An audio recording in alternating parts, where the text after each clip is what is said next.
Olá, queridos, paz e graça, pastor Daniel falando com vocês. Irmãos, eu quero falar rapidamente com vocês, me desculpe o cenário hoje onde a gente está, vai ter um pouco de ruído, que eu estou aqui na parte externa da casa e nós estamos de mudança, provavelmente sábado agora a gente se mude, então mas lá dentro tá uma bagunça, não dá para fazer muita coisa lá. Eu vou fazer aqui porque me senti impulsionado de dividir uma palavra de Deus com todos vocês. Está em Atos, perdão, está em Atos, capítulo de número 17 e o versículo de número 6. Atos 17, versículo 5, me perdoe. A palavra de Deus diz assim: os judeus, porém, movidos de inveja, trazendo consigo alguns homens maus dentre a madrugada, ajuntando a turba, alvoroçava a cidade e, assaltando a casa de Jason, procuravam trazê-los para o meio do povo. Porém, não os encontrando, arrastaram Jason e alguns irmãos perante as autoridades, clamando: estes que têm transtornado o mundo chegaram também até aqui. Estes que têm transtornado o mundo chegaram também até aqui.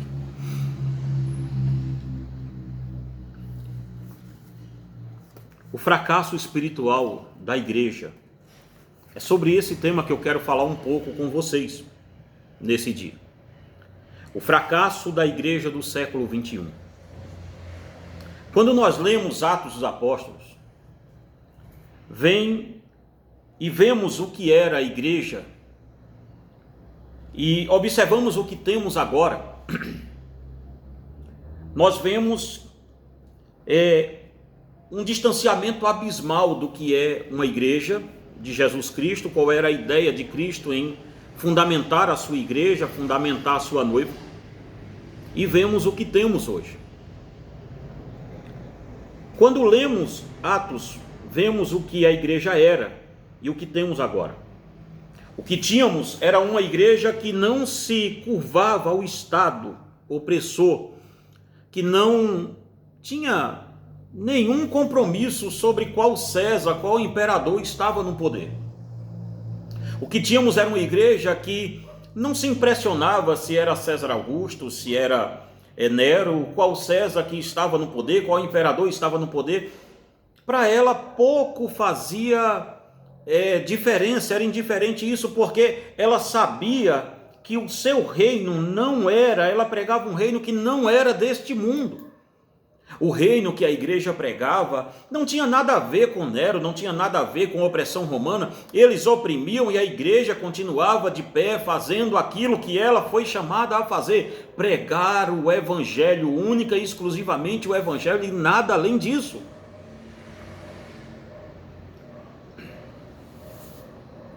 Não importava o que o Estado proibisse, o quanto o Estado perseguisse, o quanto o Estado quisesse dizimar, mutilar, matar crente, isso eles faziam com primazia, mas a igreja continuava na sua marcha, a igreja continuava indo, a igreja continuava fazendo o que ela veio fazer: pregar o evangelho e ser odiada pelo mundo. Seus pastores eram homens cheios do poder de Deus. Onde eles chegavam, os ambientes eram mudados, a hostilidade contra eles era tamanha, mas o poder de Deus superava o tamanho da hostilidade que vinha contra eles. Eram homens e mulheres formidáveis na presença de Deus. Eram homens de profundidade estendida diante de Deus. Estes crentes eram homens e mulheres odiados pelos ímpios. Não se via os ímpios dar as mãos a eles sem que antes mudasse para virar também crente. O mundo odiava a igreja. O mundo rangia os dentes contra a igreja. O mundo não queria que a igreja fosse partícipes em nada do que eles fizessem. Os crentes causavam medo. Os crentes eram pessoas que causavam terror na alma de quem lhes via, porque eles eram aqueles que iriam rechaçar, proibir, eram aqueles que iriam, com a sua vida, sem a sua fala, dizer que o mundo estava errado. Eram homens de oração profundas, eram pessoas santas que não estavam muito importados em qual imperador estava no poder. Eles estavam importados em ser homens de oração, em ser mulheres de oração, em ser homens santos, mulheres santas diante de Deus. Eles não estavam lá importados se o imperador era com 9 dedos ou com os 10 dedos, ou se o imperador tinha um topete, ou se era careca. Eles não estavam importados com isso, eles estavam importados com quem os chamou para a grande obra. Eles estavam importados porque certo apóstolo disse, o apóstolo Paulo, para não ficar aqui nenhuma dúvida sobre o que eu estou falando, disse ao jovem Timóteo que aquele que foi alistado para a guerra não pode se embaraçar com os negócios dessa vida, com os negócios desse mundo. Ele não tem tempo para ficar embaraçado se o governo está de esquerda ou de direita. Ele não tem tempo para ficar embaraçado com nada disso, porque ele está disposto a cumprir o chamado daquele que o alistou para a guerra. Quem me alistou para uma guerra, e a guerra é contra todo tipo de pecado que venha contra a igreja, seja ele pecado de esquerda, seja ele pecado de direita, seja ele pecado de centro. Eles são pecadores e precisam ouvir a mensagem de Jesus Cristo. Então perceba bem uma coisa: eram homens de oração profunda, eram pessoas santas, mulheres de oração profunda, mulheres santas, homens santos. E hoje o que temos? O que temos hoje? O que temos agora? Desculpe os ruídos externos, mas eu tinha que fazer este vídeo hoje, neste exato momento, porque minha alma está clamando. Depois da oração, a minha alma, esses dias, clamou para que eu fizesse esse vídeo aqui e mostrasse isto a vocês. Eu não estou interessado em quantos views esse vídeo vai ter, em quantas pessoas vão ver, mas eu sei que as pessoas certas irão ver esse vídeo e irão pensar: qual a distância entre nós e a igreja primitiva? O que a igreja primitiva tinha que a de hoje precisa ter? Ela tinha simplesmente 3 coisas básicas. Ela tinha a Bíblia, ela tinha a oração e ela tinha a santidade. É tudo que nós não temos hoje. O que temos hoje? Hoje confundimos culto de poder com som alto, instrumentos estridentes, pessoas pulando, pessoas em transe, pessoas fazendo assim, pessoas pegando na mão do outro e fazendo ciranda, e nós chamamos isso de poder de Deus. Nós chamamos culto com guitarra alta, com som alto, bateria alta, que a pessoa sai até meio surdo quando sai desses cultos. Nós dizemos: hoje o culto foi cheio do poder de Deus, foi um culto alegre, foi um culto para cima. Mas estas mesmas pessoas oram quantas horas por dia? São estas mesmas pessoas que pulam, que tocam, que dizem que sentiram o poder de Deus, que dizem que estão cheias do poder do Espírito Santo. São elas mesmas, a maioria delas, de cada 100 delas, acredito que 99 esteja assim. São elas que estão afundadas em pecados terríveis em suas vidas. Que poder do Espírito Santo é esse que não mudou você? Que poder do Espírito Santo é esse que não conseguiu quebrar a cadeia da pornografia na sua vida? Que poder do Espírito Santo é esse que não conseguiu arrastar você para as Escrituras, arrastar você para a oração, arrastar você para uma vida santa, arrastar você para uma vida de renúncia? Que tipo de poder é esse, gente, que a gente tem? Nós precisamos entender que entre a igreja primitiva e nós existe um abismo gigantesco. Existe um distanciamento abismal nisso aqui. Politizamos a fé. Agora confundimos as facções, agora confundimos as fiações. Confundimos tudo, pois achamos que para vencer as ideologias erradas devemos colocar o máximo de nossos políticos lá para fazer a frente, para representar a fé. Não, irmãos, para vencer a ideologia errada, vamos fazer o que sempre foi feito, vamos pregar a verdade, vamos pregar o evangelho de Cristo, vamos pregar o evangelho simples, vamos pregar o evangelho da cruz. Sim, nós pastores somos culpados. Olhem como os jovens de hoje namoram. Vejam os namoros, comece por aí, pelas coisas basilares da sua igreja. Veja o namoro dos jovens hoje em dia. Veja como é. Entre o namoro de um casal de jovem crente e o namoro de um ímpio, qual a diferença? É beijo na boca, é mão naquilo, aquilo na mão, tudo igual o outro.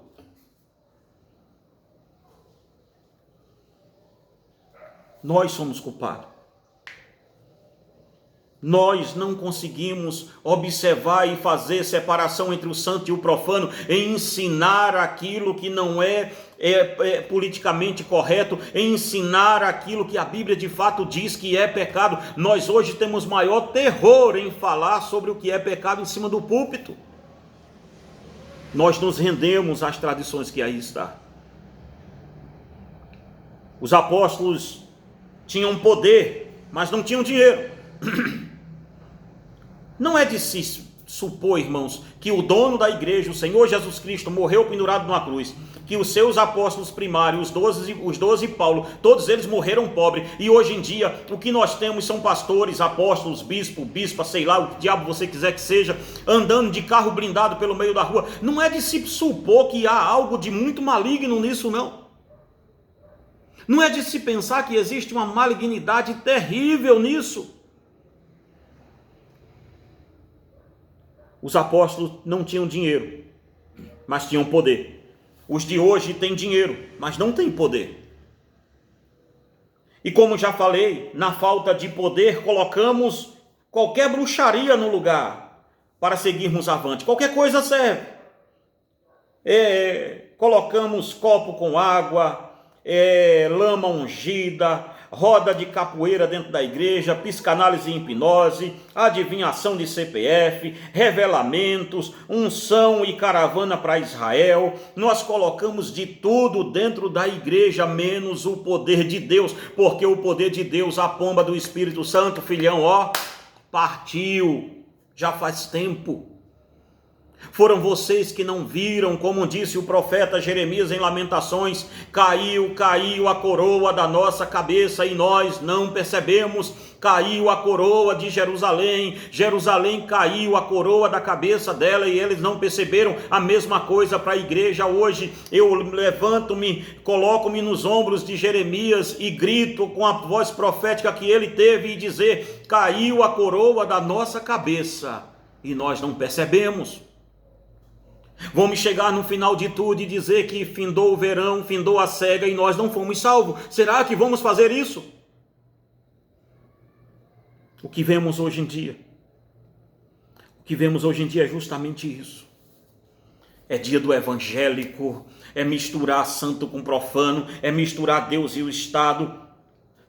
Somos hoje a igreja que mais tem tecnologia.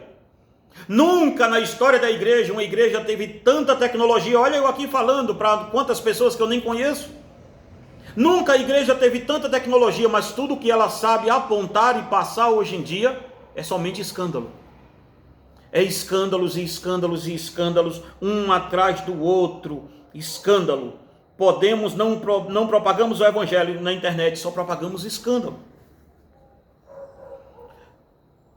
Uma pergunta bem básica para fazer aos pregadores da sua igreja.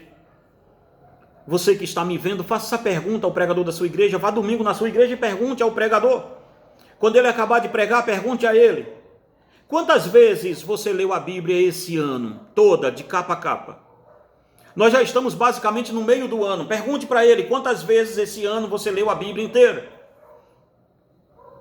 Pergunte quantas horas eles oram por dia. Pergunte isso a eles.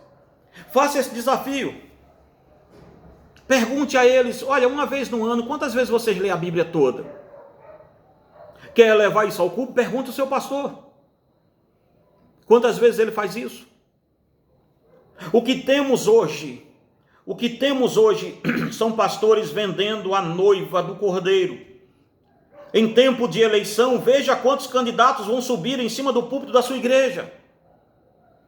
Observe lá quantos candidatos que não tem nada a ver com a fé da gente, maçom, de outros tipos de fé estranha, que não tem nada a ver com a gente. Aí a gente diz, mas ele é do partido de direita, ele pode subir aqui porque eles defendem os mesmos ideais que nós. Não, irmão, nós não defendemos ideais, nós defendemos o que Cristo defendeu. O ide e pregai o evangelho a toda criatura. Ele pode ser contra aborto, ok. Ele pode ser contra casamento de pessoas do mesmo sexo, ok. E a gente para por aí, porque ele não vai ser a favor de mudar de vida para seguir a Cristo. Evangelho é poder de Deus para mudança de vida da pessoa, para santificar a pessoa.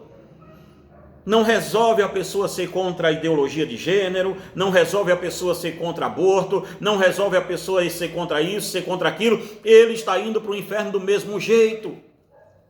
Mas nesses tempos eles tomam o microfone da sua igreja e pregam lá, e falam lá, e falam, e eles são levados pelos pastores da igreja para fazer isso. Nós confundimos tudo, porque não temos mais poder de Deus nas nossas igrejas. A realidade é que nós não temos mais poder para nada. E aí, na falta de poder, a gente fica inventando essas diabruras e mais diabruras. Homens que na maioria são maçons, são gente envolvida com espiritismo, com sincretismo, com todos os outros tipos de religião, e a gente coloca no púlpito da igreja, dá o microfone para eles poderem falar. Eu tenho políticos que eu voto neles, mas pergunta para eles quantas vezes eles subiram no meu púlpito.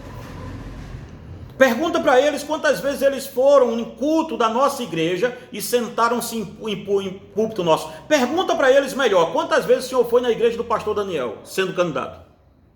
Pergunta para eles, faz isso. Eu desafio a qualquer um fazer isso. Eu desafio qualquer um de vocês pegar qualquer político em cima do meu púlpito, tirar uma foto e me mandar aqui, ou no Instagram, ou no Zap, aonde você quiser. Eu desafio você. Você pode ter pastores aí que subiu no meu púlpito antes de ser político, mas depois que foi político, não, senhor. Não, senhor. Porque eu não confundo as coisas. Porque está na hora de alguém vir aqui e dizer: Jerusalém, Jerusalém, caiu a coroa da nossa cabeça e nós não percebemos. Essas pessoas nos odeiam, gente. Essas pessoas, na primeira oportunidade que tiverem para destruir com a noiva de Jesus, seja de esquerda, seja de direita, eles vão destruir com a gente. Eles vão acabar com tudo. Eles servem o mesmo sistema, que é o sistema do anticristo, é o sistema do diabo. Não se enganem com isso. Na falta de poder, inventamos qualquer coisa. Hoje em dia, as igrejas criam conselhos de pastores para capturar dinheiro público. E aí eu falei com alguns esses dias e eles me falaram assim: pastor, o senhor sabe, se a gente não pegar, a esquerda pega. Eu falei: sim, o que é que eu tenho a ver que a esquerda vai pegar dinheiro público? Eu não sou esquerda, eu não sou direita, eu sou igreja. A igreja nunca precisou de financiamento público para fazer evangelismo. Ah, irmãos, para com isso. Você está chamando Jesus de burro? É isso mesmo, espertalhão. Você está chamando Jesus de burro, de imbecil. Você está chamando Jesus disso. Porque Jesus dividiu bem as coisas. Jesus disse: dê a César o que é de César e a Deus o que é de Deus. Jesus disse: o Estado é uma coisa e a igreja é outra coisa. Quando Pilatos, o dono do Estado romano, representatividade ali naquele dia da crucificação de Jesus, chegou a ele e disse: eu tenho o poder de fazer você viver ou morrer. Jesus disse: nenhum poder você teria sobre mim, rapaz. O meu reino não é deste mundo. Larga a mão de ser tonto. O meu reino não é daqui. Você acha que eu sou um rei? Se eu quisesse, meus súditos viriam aqui me tirar daqui. Eles não vêm porque eu não quero, eu tenho que passar por isso. Então perceba bem uma coisa: na falta de poder, inventamos dia dos evangélicos, colocamos a máquina de fumaça na igreja, na hora do louvor, fazemos os tolos confundirem lágrimas de emoção com arrependimento, arrepio com o poder de Deus, estamos confundindo tudo. O que temos hoje é uma apostasia total. Normalizamos o divórcio.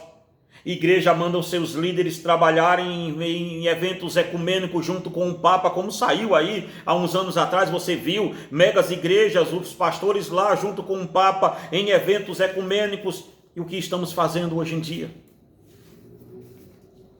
Aonde estão aquele povo que em Atos dos Apóstolos foi dito, aqueles que transtornaram o mundo? Aqueles que transtornaram o mundo, estes que têm transtornado o mundo, chegaram também aqui. Aonde é que estão esses homens? Nós temos pregadores hoje, irmãos, é uma fantasia danada. Nós temos pregadores que não lêem a Bíblia. Nós temos dirigentes de ciclo de oração, quando as igrejas têm ciclo de oração, que não oram. Pergunte à moça do ciclo de oração de vocês, quantas horas a senhora ora por dia? Quantas horas a senhora ora de madrugada? Acabou isso tudo. Acabou isso tudo. Foi embora. Não tem mais. Quem viu essas coisas históricas na igreja viu, quem não viu, já era. Então eu rogo a você, meu amigo pastor, nós somos culpados dessa apostasia. Nós temos culpa nisso. Então está na hora de nos erguermos em uma voz uníssona, em uma voz só, em oração, e pedir a Cristo, aviva a tua igreja, avive a sua obra, nos dê força novamente, coloque vida dentro desse vale de ossos secos de novo. Profetize, pastor, dentro da sua igreja, ossos secos, ouvir a palavra do Senhor, faça isso. Traga o poder genuíno de Deus ao seu púlpito, não é pulo, não é grito, não é línguas estranhas, é esse livro aqui. Coloque esse livro como única regra de fé da sua igreja, traga a sua igreja para esse livro de volta o mais rápido possível, esqueça os políticos, esqueçam as barganhas, esqueçam os megatemplos, esqueçam tudo isso, volte-se para a oração. Porque o que adianta você ganhar o mundo inteiro e perder a sua alma? Isso foi o que Jesus disse. E eu quero convidar você, em nome de Jesus, ore, busque ao Senhor enquanto se pode achar, invoque a Ele enquanto Ele está perto. Eu tenho feito disso uma missão, oração e evangelismo sempre. E eu rogo a você, busque a Deus, busque a Cristo. Se você chegou até aqui e quer nos ajudar, adquira esse livro aqui. Vai ajudar muito o seu ministério. Chama-se Cristo entre as Igrejas. Um estudo excêntrico sobre as 7 igrejas da Ásia Menor. Eu mesmo escrevi esse livro. E eu espero poder ajudar você. É um livro muito bonito, muito bacana. Eu espero em Cristo poder ajudar você e o seu ministério. Como adquirir está aí embaixo. Faz isso. Ajuda o nosso ministério. Nossa igreja é uma igreja bem pequena, não tem nem 20 pessoas, tem quase 10 anos e não conseguimos ainda ter nem 20 ou 30 pessoas nela. Mas nós estamos orando e estamos sendo fiel às Escrituras Sagradas. Que Deus em Cristo te abençoe e te guarde. E ore muito pela minha vida. Eu rogo a sua oração. Ore pela minha vida. Que Deus te abençoe e te guarde. Ore pela minha família. Ore sempre. E se você tem algum desejo, algum pedido de oração, eu deixo o meu e-mail aqui também para você entrar em contato conosco. Peça a oração por lá, que nós estamos sempre orando por vocês. Que Deus te abençoe e te guarde em nome de Jesus.